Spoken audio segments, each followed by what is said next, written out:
Good evening. This is, once again, not really Bad Voltage. Basically what's happened is that Jono was arrested for inappropriate activity with a peg and we all had to go to court as character witnesses. No, sorry. Basically what happened is we got in a brutal knife fight with the System AU podcast and we had to take time off to recover after utterly destroying them and their cassette tapes. No, basically what's happened is that it's been a complex couple of weeks. Owing to, some urgent last-minute travel, some offline stuff, some frantically busy work stuff, we haven't been able to get all of us together to record a show. People were upset. We received agonised email about how one chap's morning jog is less fun with an empty antenna pod.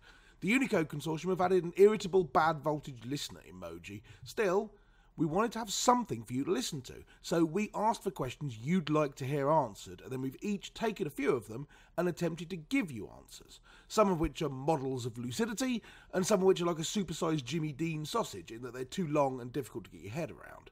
One bloke even suggested we're now crowdsourcing questions because we've run out of ideas and we've jumped the shark.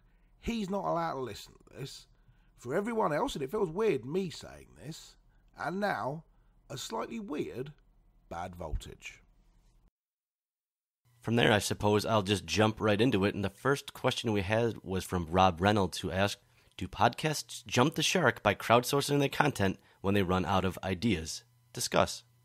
Now, to be fair here, we have a spreadsheet where the four of us kind of collaborate on ideas for the show. And I can assure everyone we're not crowdsourcing things because we're being lazy. We're certainly not running out of ideas for content. But to be fair to Rob here, I think he's just taking the piss out of us, and well-deservedly taking the piss out of us. It's you missed 2 shows, and that kind of thing should happen.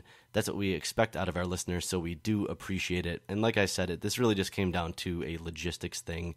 And also, as I mentioned, the next show, it looks very encouraging. You'll have all 4 of us back, all new topics, full show. Maybe we'll even try to do a little bit of a bumper show since you guys have been so patient with us. Next up, Daniel Davis asks, when can I get my open-source autonomous car? Now, Daniel, we've discussed autonomous cars on the show previously. It's a topic that I personally am excited about. I think they're really cool. If I could afford a Tesla, I would certainly drive one. Maybe in a couple iterations, they'll be more in my price range. And as I think I mentioned on that episode, I think autonomous cars are coming sooner than at least a lot of people are anticipating. That said, I cannot imagine we have a fully open-source autonomous car any time in the near future.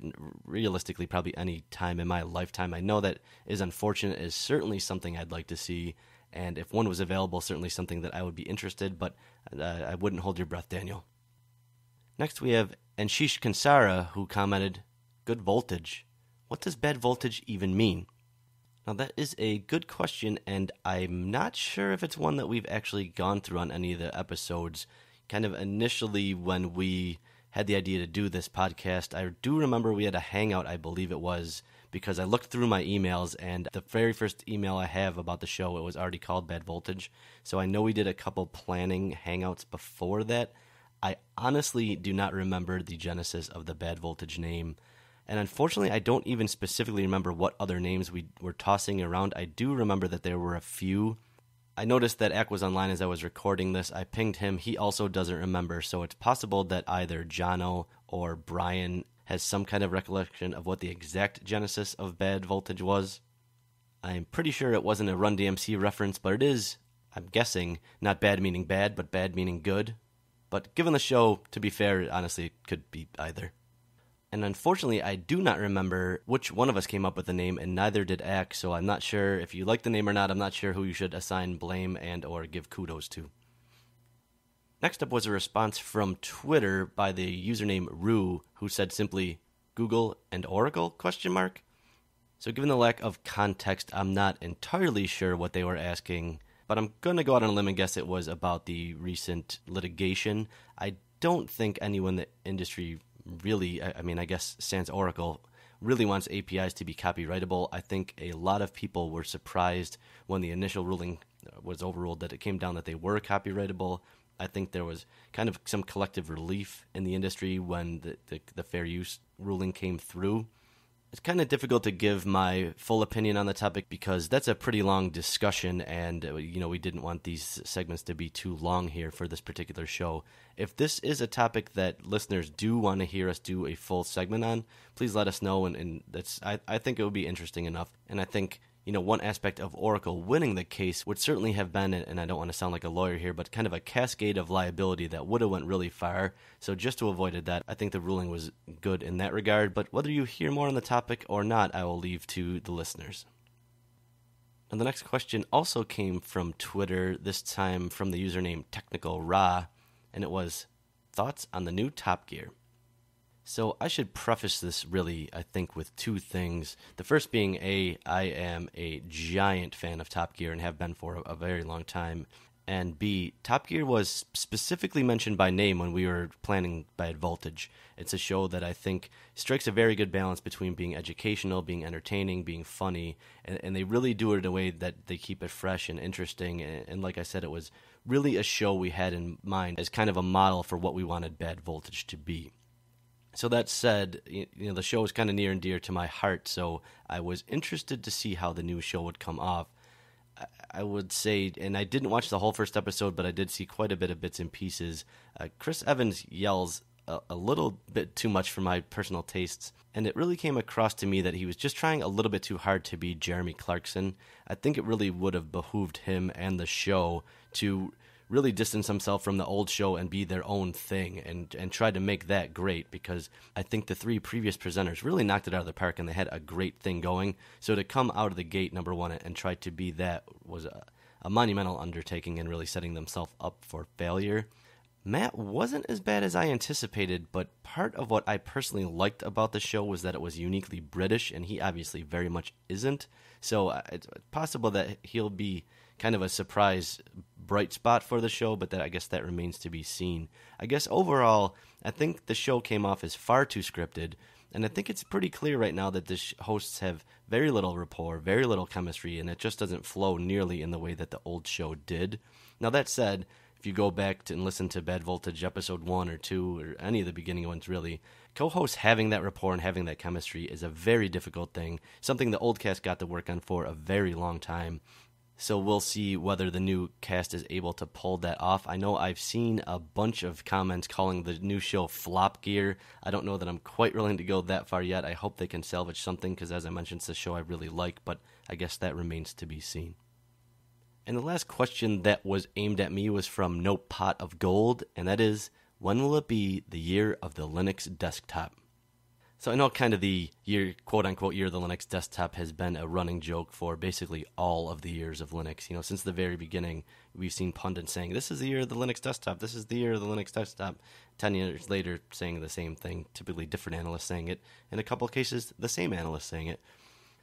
The one thing I think that's interesting this year, all jokes aside, is that you can kind of make an actual argument that 2016 will go down as the year of the Linux desktop, and the reason why is that Chromebooks, for the first time this year, outsold Macs.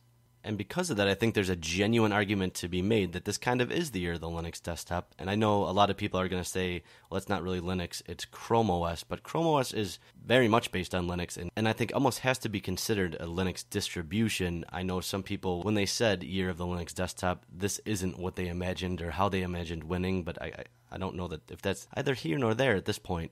I think it's clear that Google, through both Android and Chrome OS, have really been able to get mainstream adoption in a way that traditional Linux distributions, at least on the desktop, obviously, were not able to do. And that's interesting in its own way. Does that possibly open the door for a more traditional Linux distribution to get, some of that mainstream adoption as we get more apps and people get more used to having used Linux? That remains to be seen. I certainly hope so, but it's definitely not a given. But at any rate, there you have it, officially 2016, the year of the Linux desktop. So that wraps it up for me. Like I said, we did get quite a bit of feedback on the Unplugged kind of format, so I am curious what you think of this format if necessity ever dictates in the future. So head to community.badvoltage.org and let us know what you think. Hello everyone, this is Jono. First of all, I sound a bit crappy. The reason for that is that I'm in China right now, so sorry for the audio quality. But I'm currently recording this on the crappy internal microphone on a ThinkPad. So you're going to have to put up with the fact that my velvety baritone has been distorted in such a abominable way. I'm currently sat out in a place called Suzhou, which is near Shanghai, having a good time. I'm heading to Shenzhen the weekend. First time in China. People are amazing. The food is just ridiculously good. So if you like Chinese food, obviously come to China. Shock horror, the Chinese food is better in China than in America. So, without further ado, let's talk about some of these questions. The first one comes in from Leo Hiken. It's kind of a weird name, Hiken. I've been hiking up the hill. Leo asks the question, Linux and full support for pro audio software and plugins. Why has it not happened yet? That's a good question. I think there's a few things off the top of my head that explain why. First of all, it's like any big industry, disrupting it. You've just got people who are using the existing systems and they like what they know. Like most of the big studios are using Pro Tools. And Pro Tools has kind of become the professional standard for how you build a studio. Pro Tools is not just the software that runs on the computer, it's the hardware that you're using. It's the audio interfaces and control surfaces and MIDI automation, all those different bits and pieces. So those big studios are used to using it in the same way that years ago everybody was using Windows 95 at work, and then more and more people have started using other things like Macs and Linux and whatever else. So when you've built a studio, moving to a new platform is not just about changing the software, it's the workflow changes and the hardware often has to change. That's really hard to do. But even then, even if a studio is interested in changing that, you've got various other issues with the Linux ecosystem today. One is the hardware support, like just some audio interfaces don't work. An audio interface is really important because you need it to be really low latency.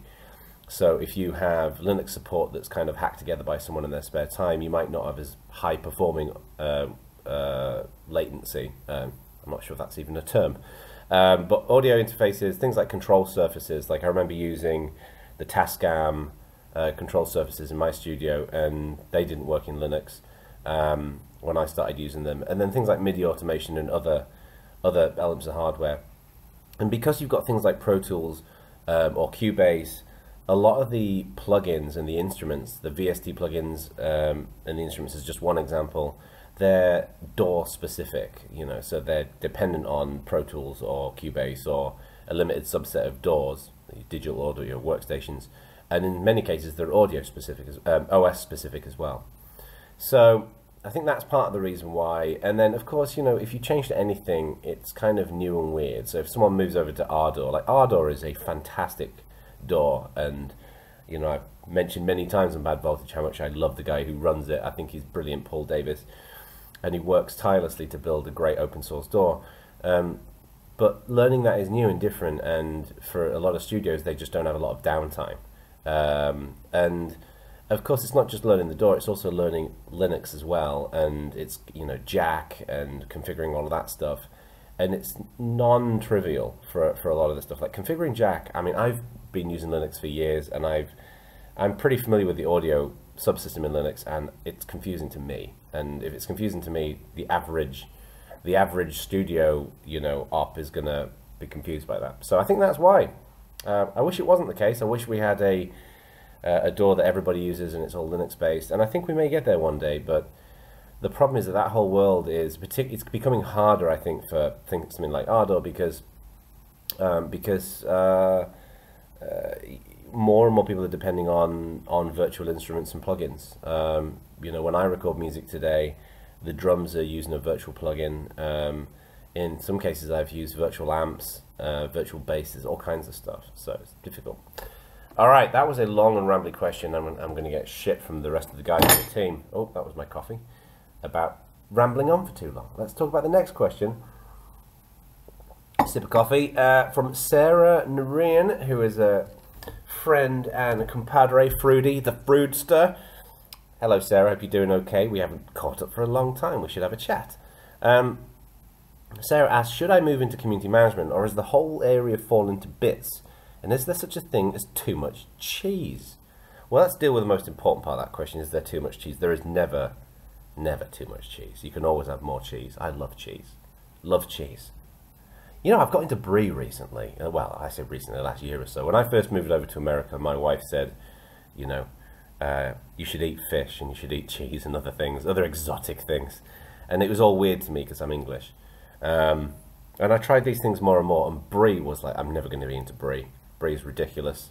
It's disgusting. Or blue cheese. Ugh. And good grief, I love it now. Just takes time. You got to dream big, kids. You got to dream big. So community management, is it worth getting into, or is it the whole thing falling to bits? I think community management is a good career, but it's very young. You know, I organise this community leadership summit every year that takes place before OSCON, and it's one of the coolest things about doing that is I get to meet, you know, a couple of hundred community managers and people who are interested in community, and it's a good chance to kind of do like an informal survey in my head of what people are dealing with, what challenges people have, and what people are working on. And it's still quite a young career. There's a lot of people who are getting into it who are fairly new, and there's very limited training. You know, you can go and learn about it, but the community varies tremendously in different areas that you're working on. Like if you're building a community for an open source project, that's very different to building a community for developers who are going to consume an SDK. And that's very different for people who are going to build a like a service, like consuming a service such as meetup.com or something like that. And that's going to be very different to a non-technical community, something more to do with marketing or art or something else. So the approach, the workflow, the metrics, all of those things vary in these communities. So it's very difficult to have like an overall consistent training for this. And I think the way a lot of people learn is from the School of Hard Knocks, is that you just go out there and you try it. And that's one of the great things about if you want to get into community, particularly on the open source side of things, you can just go and join a community and help out and learn a lot of this stuff.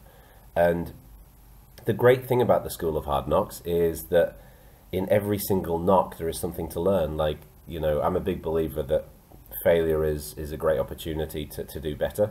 And that's the reason why failing is important, which is handy because I tend to fail quite a bit. But you know, it's a good career. It's incredibly rewarding, but there's limited training and limited support. So you've kind of got to get out there and just kind of, you know, get going. And I think for people who enjoy that kind of thing, it's really rewarding for them. For people who want to have a much more structured career, you know, I want to be able to go to work and understand what my goals are and my requirements, and come home from work and, you know, hang out in the evening. I think for careers like that, it's for people who want that kind of stability, it's maybe not as good because it's a bit all over the place. In terms of whether it's falling to bits, I'm not sure if it's falling to bits, but I think that some communities are having a bit of an identity crisis. Because what I've seen is, you know, there's lots of new community managers coming out and getting involved and joining projects and joining companies. And the role of a community manager is really complicated, because I've said for a while now that it's like the connective tissue between people and technology is what a community manager is there to understand. You know, people are kind of weird and complicated to understand in itself, because people are irrational. We're obviously irrational in fairly predictable ways sometimes. And building great communities is about building relationships and trust and all that kind of stuff. But then it's also about understanding the workflow, and particularly with something like open source and developers, you know, you've got developer workflow, which incorporates things like communication and programming and continuous integration and all that kind of stuff. And that's, you know, often the kind of people who love understanding people are not necessarily particularly technical, and in many cases the people who are very technical are not necessarily the people who enjoy understanding people. So community managers need a mix of both to do it really well, particularly in the technical world, and not everybody's got that. So I think what has happened, part of the reason why there's been some struggles in the community management world, is the expectations for the company that hires somebody and the expectations for the community manager are not often the same. So a company basically hires someone and says, hey, come in here and build my community out. And the community manager says, brilliant, yeah, I'll go and do this. And the community manager works their arse off. But the company doesn't really understand the details and the nuances of what a community is, and therefore is unable to articulate what delivery is, if you see what I mean. This is something I learned when I went to X Prize, was I thought through being a consultant previously that I honestly thought that I understood that most people don't get what community is, and we need to explain to them in different ways. And this is not about people being stupid. This is just unfamiliarity. When I went to X Prize, because that whole world that I joined for a couple of years, the community was very new. It made me realize just how bizarre this whole community thing is for most people. So when you join a company, you should expect that your senior executives, unless they are like born and bred in the open source world, they're not going to get what community is. And a big chunk of what you got to do is explain to them what it is, alleviate the concerns and the risks, outline what the opportunities are. And I think a lot of community managers don't do a very good job of doing that. So what happens is they work really hard and they work their socks off, but then ultimately the company isn't very happy with what they've done, because it's not meeting the idea that the executive team have got, and then they end up failing and sometimes get fired. And I've seen this happen over and over and over again. And that's really demotivating for a lot of community managers. I've had people, just phone me up in the middle of the day just saying, I joined this company and I thought we were clear on what we were supposed to do, and I've worked my ass off and they're not happy and I just don't know what to do. And it's really difficult, because a lot of that is that, step 0 is setting those expectations before you step onto step 1, which is like setting up a blog or something. So I think, God, I'm rambling for the second one as well. I think the thing is it's a good industry to get into, but there is a lot of, I hate the word nuance, but it really is the best word. It's like there's just a lot of nuance in how you set expectations and deliver well. And I'm not suggesting I'm an expert on this by any stretch, but I think there's a lot of stuff to kind of figure out to do it well. But I think if you're open to learning and trying new things and exploring different methodologies and always being able to kind of improve even when you think you're doing a great job, then it's incredibly rewarding, because it's challenging. Like, one of the things I love about it is when I was chatting to someone yesterday at this company I'm working with, and I was just saying, like, one of the things that I find really rewarding about my career is I will often come to I like to, when I understand something, I like to be able to kind of diagram it. Like, my whole understanding of community is something that I like to draw on a whiteboard. And there'll be big pieces that I've believed and I've been a believer in for many years from my experience. And then there'll be some conversations I'll have and I'll realize I had it all wrong. Like, that was completely bollocks. And that's one of the things that I love about it is it's not just about growing how much knowledge you know. That's always fun. But it's about invalidating the things that you already know. And then each time you invalidate it, you feel like you've got a little bit more insight. To me, it's like a giant jigsaw puzzle that's becoming clearer every day. And if you enjoy jigsaw puzzles, then you'll enjoy that. All right, I'm going to stop talking about this thing, because that was long and rambly. And I'm sorry, Sarah. I like you, and that was a crap answer for you. So, yes, I'm a terrible friend. All right, we've got one more, luckily, because, I'm sure you don't want to listen to any more of this. Let's listen to Jono ramble on in low-quality audio. Last one is from Daniel Hollins, who was Lime Blast. Lime Blast. I wonder why people come up with these names. Like, my Twitter name is Jono Bacon. Can you guess where that came from? Lime Blast? What is that? Question from Lime Blast after a sip of coffee. It's early here, by the way, people. It's like 7 o'clock in the morning. I can't sleep. What happens when I travel to far-flung parts of the world? Daniel asks, does Stuart Ian Langridge, look like an antichrist in that lewd hat?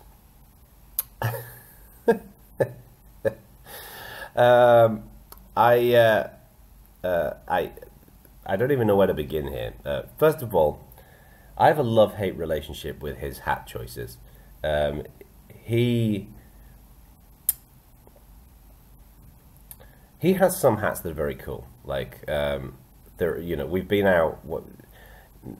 Stuart and I have hung out many times in bars. Let me put it that way. And when we go out, there'll often be a series of choices, the fashion decisions, right? So I'll, put on a shirt, some jeans, and he will put on a shirt, and invariably, like when we're hanging out in the same place, he asks me to iron his shirts, by the way. Yeah. All of those times you've seen Stuart Langridge with a finely pressed shirt, yep, that was me. He refuses to iron shirts.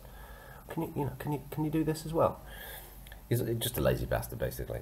So he, and he'll often have a couple of hats, and some of the hats are quite cool, but then some of his hats just look absolutely ridiculous. Like there's that one hat, I think he calls it his jazz hat, which is way too small for his head. And it just makes it look like it just makes him look like he's got a giant head. And I'm not sure if that's what the look that he's going for is. Hello, hi ladies, I have a giant head.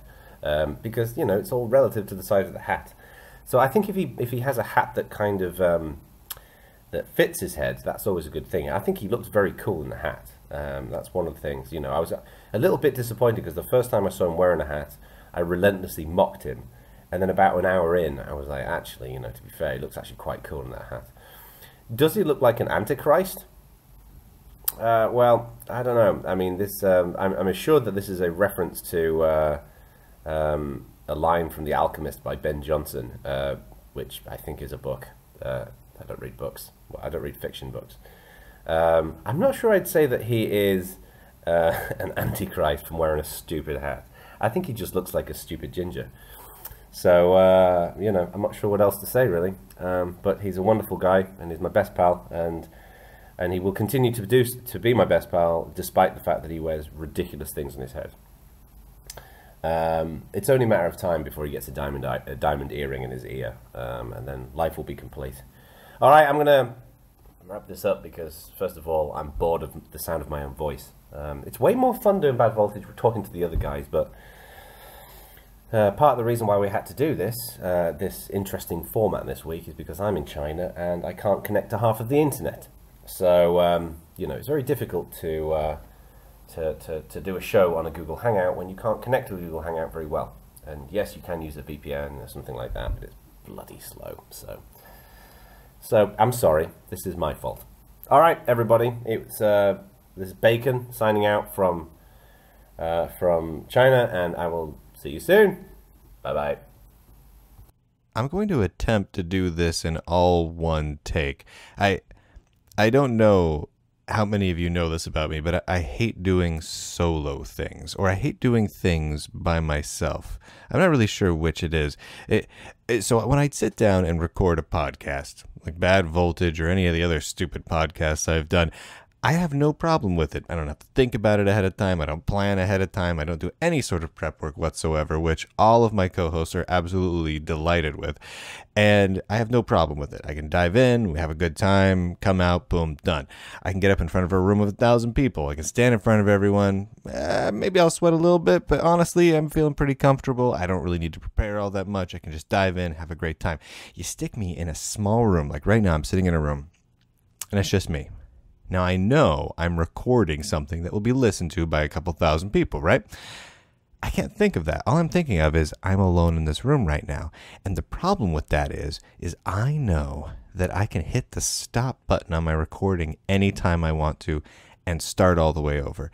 And that freaks me out. For some reason, I start thinking about it. I'm like, okay, I said that kind of wrong. I should just stop. And then I can't get that out of my head. And then I start freaking out about it. And then I have to stop. And I end up taking like 45 takes to record like 5 seconds of audio. So I'm going to do this whole thing in one take. Does that mean it'll be good? No, of course not. It means it's going to be terrible, but it means that I only freaked out for it a little bit. It's the weirdest thing to get stressed about because seriously, like if I record a video in front of, I don't know, a couple hundred people and then it's viewed by 1 million people, does that stress me out? Not really. That seems pretty natural. That's just how human beings operate, right? That's what everyone does. That's what everyone's comfortable with. At least that's how it feels to me. And this, being alone in a room by myself, recording something, stressing. I'm sweating right now. I'm literally sweating right now. And it's not like terribly hot right now. Anyway, so what I'd like to do is read these questions that my good friends Stuart and Jeremy carefully cultivated for me from people on Twitter. There's 3 of them. And I'm going to start with the most pressing question at the top. This comes from Leo at Heiken, Heikken. No idea how to pronounce that. He says, Brian, for world president? Question mark.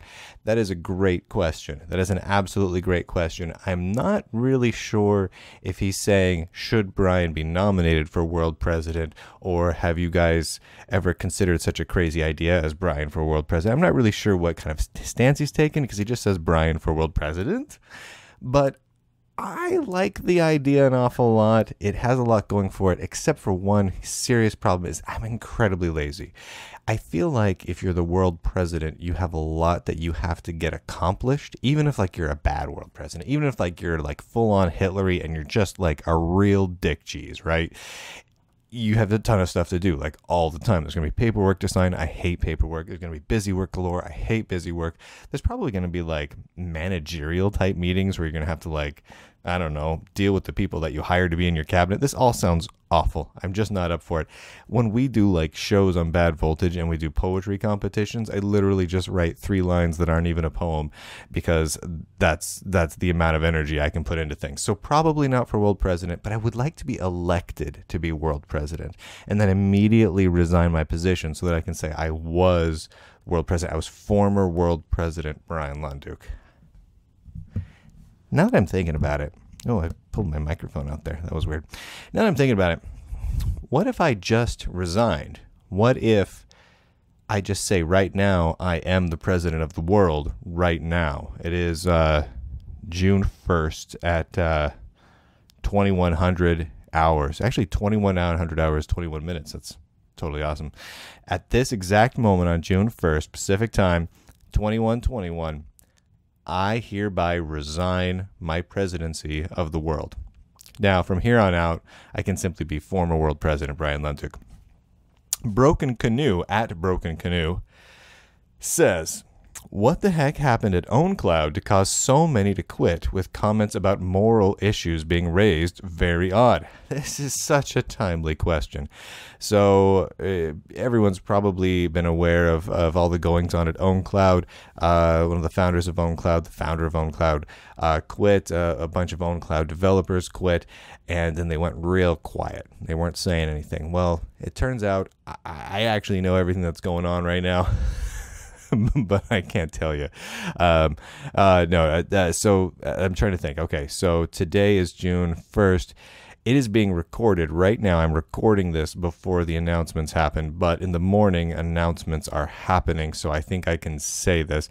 So some of the founding members of OwnCloud have split off to create a new company called Nextcloud, along with a Nextcloud Foundation, where they're basically forking OwnCloud as it exists, and this is my understanding of it, and forking it completely, taking it under their control, getting rid of the CLA, which is good, putting all the trademarks within the new Nextcloud Foundation, which is good, and then just going forward, basically improving Nextcloud now instead of OwnCloud, which is really kind of interesting. So they're making that announcement as if I'm reading this tomorrow morning, I think, or tonight in European time, and it's interesting because only a couple of days ago, 2 days ago, in fact, OwnCloud Incorporated, the company that a bunch of those people, including the founder, left, announced the formation of the OwnCloud Foundation.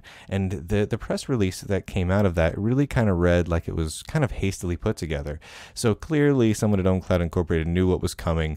This was in the pipe, if not exactly this new Nextcloud thing, then something like it. And so they were trying to get out ahead of it by creating this foundation. And it kind of felt, hastily put together.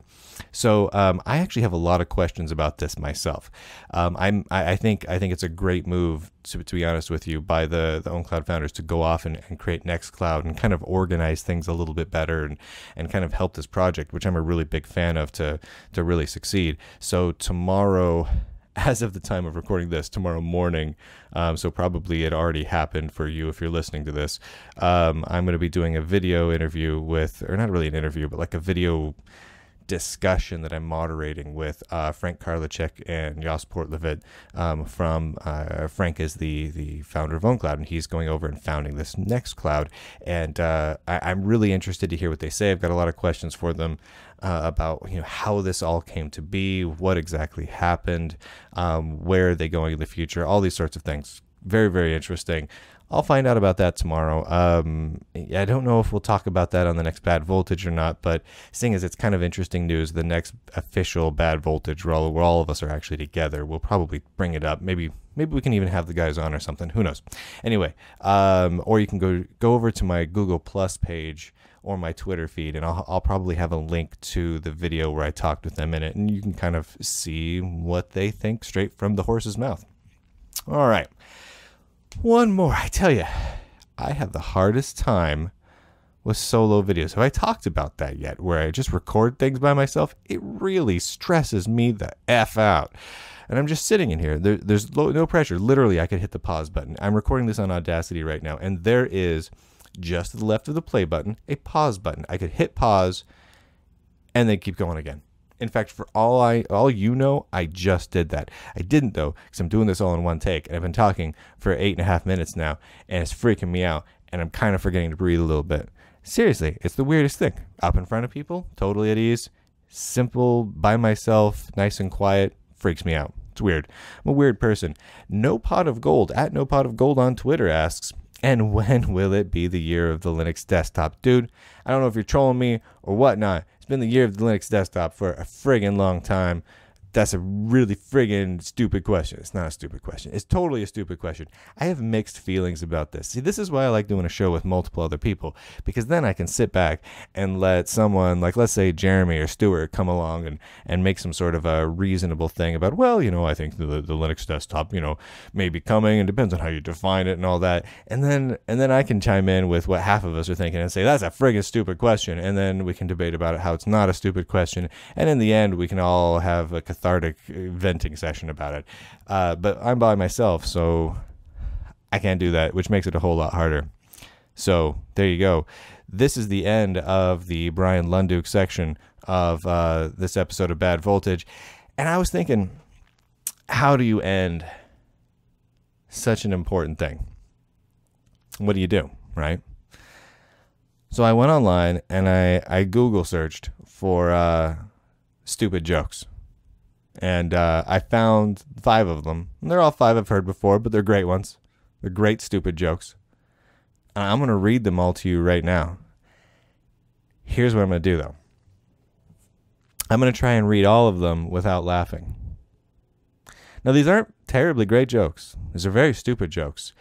But trying to tell a stupid joke without laughing and keeping a straight face is something I find very challenging. So I'm going to do it right now because I like to push myself to the limit. Here we go. What's something that's red and bad for your teeth? A brick. If you ever get cold, just stand in a corner for a bit. They're usually around 90 degrees. A horse walks into a bar. The bartender says, "Why the long face?" The horse replies, "My alcoholism is destroying my family."